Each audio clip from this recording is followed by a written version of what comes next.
before, and it does not end well. Look, I don't fault you for trying, but I'm telling you, don't do this. Because we will walk away. We always do. And after every single town within 3 states has signed up for this, and the blows of this economy are almost unbearable, we're gonna come back.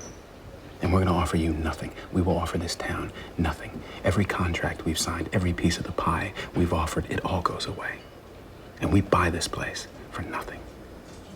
In 2010, the documentary Gasland burst onto the festival circuit and drew attention to hydraulic fracturing, or fracking, where energy companies pump millions of gallons of water, sand, and chemicals deep underground to create cracks in the earth that allow natural gas to escape and be collected.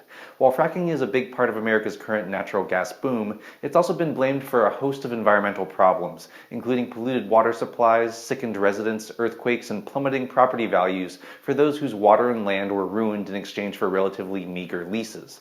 Dozens of celebrities, including Mark Ruffalo, Lady Gaga, Robert Redford, and Anne Hathaway, have spoken out against fracking, and now the subject has received the Hollywood treatment with the scripted film Promised Land.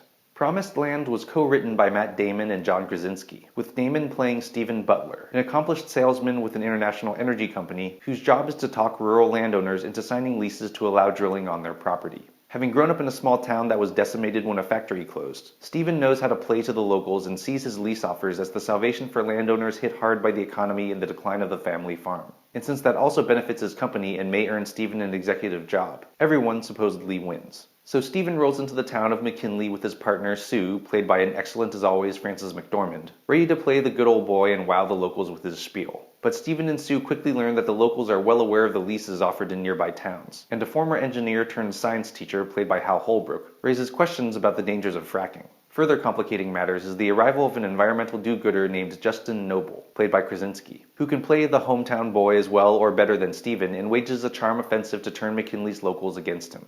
Despite the dastardly Hollywood liberals involved in the film, Promised Land isn't a rant against fracking. In fact, the script originally focused on windmill leases in upstate New York. Promised Land is much more about the stark realities facing rural communities and their ties to the land. Stephen believes that in today's America, the idea of the small farmer is, quote, delusional self-mythology, unquote, and the small farming town is a, quote, fantasy that no longer exists. In that sense, Stephen is honestly able to see himself as a good guy for giving these people a lifeline and the means to perhaps stay on their land, provide for their kids, or start a new life somewhere else, even if he and his company ultimately come out way ahead in the end. Perhaps the greatest strength of Promised Land is how it plays with the likability of Damon and Krasinski, who have a natural talent for playing earnest good guys. Dustin seems to have the truth and the better cause on his side, though his efforts to convince the locals seem more calculated, while Stephen seems to care more about the locals even though he serves an uncaring corporate giant. Though there's a surprising twist that shows Stephen how much McKinley's citizens have the deck stacked against them.